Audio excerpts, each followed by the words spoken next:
जय जगन्नाथ सांग माने आज गोटे नुआ रेसिपी सहित मु जयश्री प्रधान मोर कुकिंग ब्लॉग्स को आपण मानक स्वागत करुँची। यही रेसिपीटी केवल अटा आउ नड़िया तैयारी जोटा कि आपण पूजा पर्वपर्वाणी रे घरे तैयारी करि परिबे, ठाकुर पाखरे भोग लगे पारिबे। यही पिठाटी एक्चुअली भितरु पूरा पूरी भाव में नरम और ऊपर जस्ट ये क्रिस्पी जोटा खाया पाई बहुत ही टेस्टी लगी थाए। यहाँ को आपण 4-5 दिन स्टोर मध्य करी रखि परिबे। तो चलंतु आज न्यू ब्लॉग टी स्टार्ट करवा, से भी पवित्र रथ यात्रा पाई जोटा कि आपण ठाकुर पाखरे भोग मध्य लगे पारिबे। तो फास्ट कौन करवा ना गोटे बाउल नहीं जीवा और से बाउल रे मु पूरा प्राय 150 ग्राम रो अटा नहीं जाऊँगी। आपण को परिमाण अनुसार ऊपर बेसी मध्य करि परिबे, नो प्रॉब्लम। तो से 150 ग्राम रो अटा पाई कि एठी मु गोटे नड़िया को एमती कोरिकी रखी ताकू पकई दूची। नड़ियार परिमाण टी अधिका रहिले पिठाटी टेस्टी होता है। एबे से मु 2टा गुजराती और 7-8टा गोलमरिच को गुंड कर रखी फ्लेवर अनुसार दे दूची। स्वाद अनुसार टिके लूण दे दूची। एबे 150 ग्राम रो अटा पाई कि मुझे प्राय 50 ରୁ 70 ग्राम पाखापाखी ये मु गुड़ नहीं जाऊँगी जोटा कि पिठाटी को आहरी टेस्ट करे।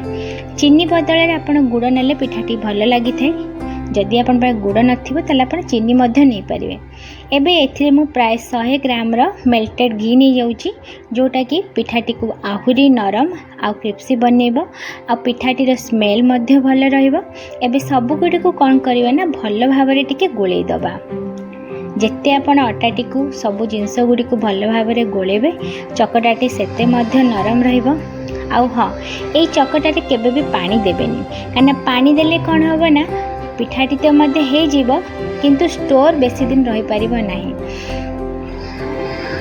तो यही भली भाव में मो अटाटी को देखते एमती गोली सारा पर देखिए मुठाटे करके देखिए जब मुठा हो जाऊँ तो जानवे आपणकर तेलर परिमाण मध्य ठीक अच्छी, सबकि परिमाण ठीक ठाक चलती। तो देखो यही भली अटा चकटिला भाई मुझे चकट देली कहीं जो आप भल भाव में चकटे नड़ियारू पानी बाहर जोटा कि भल भाव में चकटी हो। तो ये हाथ में एमती हल्का हल्का टे घी हाथ करके आपको एमती दली देवे जोटा देखिए पूरा पूरी भाव नरम हो। तो बिना पानी रे देखते ये चकटाटी भल भाव में हो गला। तो एमती टिके टिके तेल हाथ कर दौथे आउ अटाटी को चकटी दौथे। एबे पुणी हाथ में मु घी हाथ कर दूची आ ताको छोट छोट गोला कर दूची।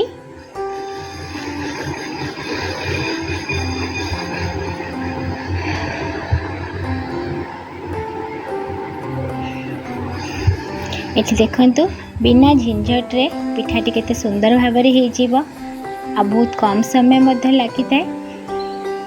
यह को एक्चुअली अटा आरिसा कहती। तो ये देखंतु सब गुड़ागुड़ी को मुझे घी हाथ कर आउ थे गोली दूची। घी हाथ करने द्वारा पिठाटीर स्मेल बहुत ही बढ़िया रही है। तो चलतु गुला रेडी हो गला। एबे कड़ाई रे मु घी गरम कर नौची। घी बदल में आप रिफाइन ऑयल यूज करें किंतु घी देले बेटर। तो गोटे प्लेट नहीं जाऊँगी से टिके घी हाथ करके मु पिठाटी को पूरा आरिसा पिठा भाया यही भाव में गढ़ी दूची। एबे पिठाटी को आउ टिके अट्रैक्टिव आउ टेस्टी करने कि एथिरे मु धला राशि दे दूची।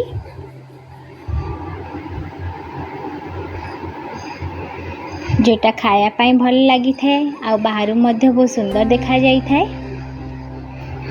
यही भली भाव में मु पिठाटी को गढ़ी दूची। आपण यही भली भाव में घी हाथ करके सब पिठा गुड़ी को गढ़ी देवे। तेल टिके गरम हो गला परे गैस रो फ्लेम को टिके लो कर देवे। मैं लो रु जस्ट टिके अधिका देले चलिबो किंतु मीडियम फ्लेम करबेनी नल पिठाटी जल्दी तो हो जिवो किंतु भितरे कंचा थिबो। तो यही भली भाव में पिठा गुड़ी को एठी हमर छाणी दबा। एठी देखंतु गोटे पिठा को मटी गढ़ी रखी ताकू पकई दूची। पिठाटी जस्ट टिके तेल रो ऊपर आसला परे मु एठी उल्टई दूची। देखंतु कि आराम से मध्य हो जाउची आ पिठाटी भांगुनी मध्य। तामाने पिठा गढ़ाटी एठी हमर ठीक अच्छी। तो गोटे पिठा तेल रो उठी सारा परे मु गढ़ी की रखी अन्य पिठा गुड़ी को पकई दूची। ए पिठा गुड़ी को एक्चुअली हवा पाई प्रायतः 5 मिनट लगी जाई थाए। बेसी टाइट करके छाणीबेनी नले पिठाटी पूरा पूरी टाइट हो जीवो आ खाया पाई एते भल लगी न थाए। ये देखो गोटे पिठा ये आम आसला जोटा कि फास्ट पकई तार कलर केते सुंदर आसी जेहेतु गुड़े तैयारी तो कलर टिके एमती हल्का रेडनेस आसीबो जोटा कि देखा तो सुंदर लगी थाए आ खायापाई मध्य भल लगी थाए। तो यही भाव में सब पिठा गुड़ी को मुझे एपट सेपट कर दूची आ जो पिठाटी एक्चुअली फास्ट मुझे पकई सेटा हो आसलानी एबे ताकू आमे काढ़ी दबा। देखो पिठाटी केते नरम देखा एक्चुअली गरम गरम पिठाटी बहुत ही नरम थाए तो हल्का भाव में ताको एपट सेपट कर छाणिबे टिके ठंडा हो गला परे से टिके टाइट हो जाए जोटा कि ऊपर क्रिप्सी आ भितर नरम थाए। तो ये भाव में पिठा गुड़ी को मुझे छाणी दूची आ ताको गोटे प्लेट को काढ़ी नौची।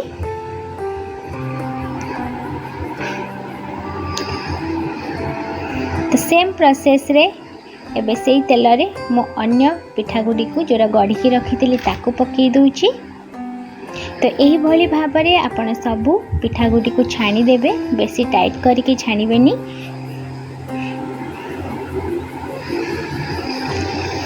तो सबू पिठा गुड़ी को एठी हमर छाणी हो गलानी टिके ठंडा हो गला परे मु ताको प्लेट को सर्व कर नौची। देखि परथिबे केते सुंदर देखा होची जोटा कि ऊपर पूरा पूरी भाव में क्रिप्सी आ भितर पूरा सॉफ्ट है खायापाई बहुत ही टेस्टी लगिबो। तो यही रेसिपीटी को आपण घरे निश्चय ट्राई करंतु आ कमेंट बॉक्स रे मते कमेंट करके जणेबे केमती लागिला। जति भल लागिला लाइक शेयर सब्सक्राइब करिया को जमा भी भूलिबेनी। एबे पिठाटी को टिके अट्रैक्टिव आ टिके टेस्टी करिया पई ऊपर मो फ्रेश नडिया कोडा टिके पकई दोची जोटा कि खायापाई बहुत ही टेस्टी लागि थाए।